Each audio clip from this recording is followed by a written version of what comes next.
On this very floor in January, the whole world witnessed a historic contest for House Speaker. I rise today to serve notice. Mr. Speaker, you are out of compliance with the agreement that allowed you to assume this role. The path forward for the House of Representatives is to either bring you into immediate total compliance or remove you pursuant to a motion to vacate the chair.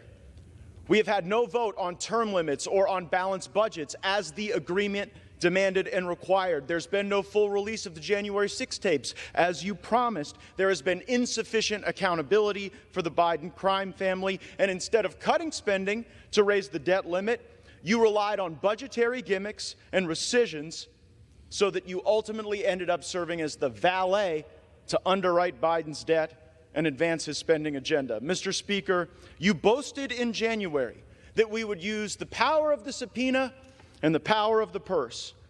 But here we are, 8 months later, and we haven't even sent the first subpoena to Hunter Biden.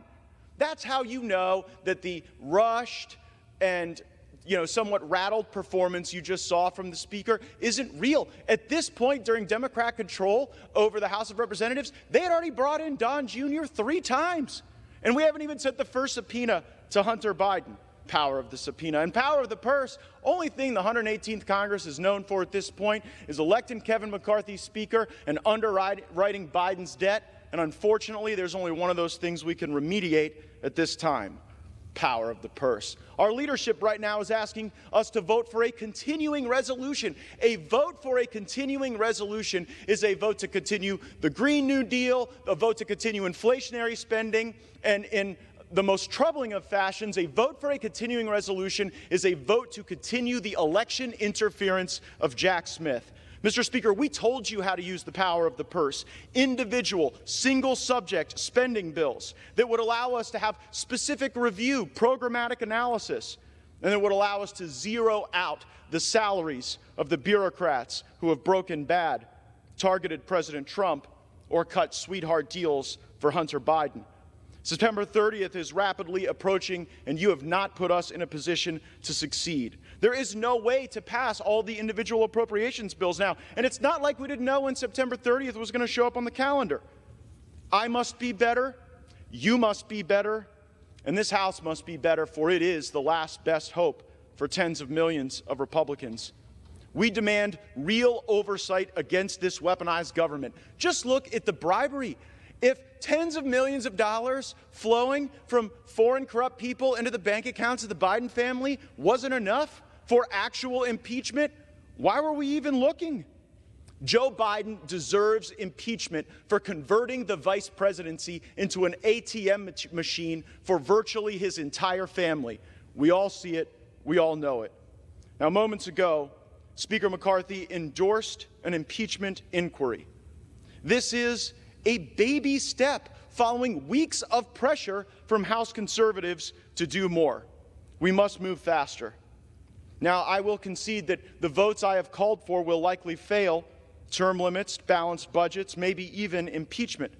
I am prepared for that eventuality because at least if we take votes, the American people get to see who's fighting for them and who's willing to tolerate more corruption and business as usual.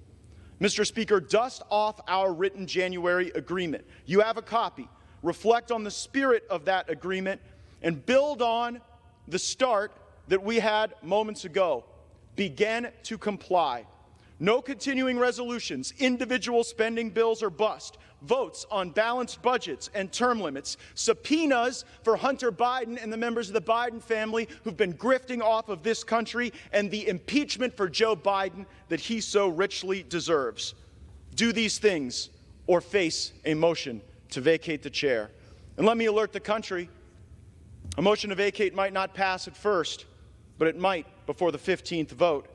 And if Democrats bail out McCarthy, as they may do, then I will lead the resistance to this uniparty and the Biden, McCarthy, Jeffries government that they are attempting to build. I know that Washington isn't a town where people are known for keeping their word. Well, Speaker McCarthy, I'm here to hold you to yours.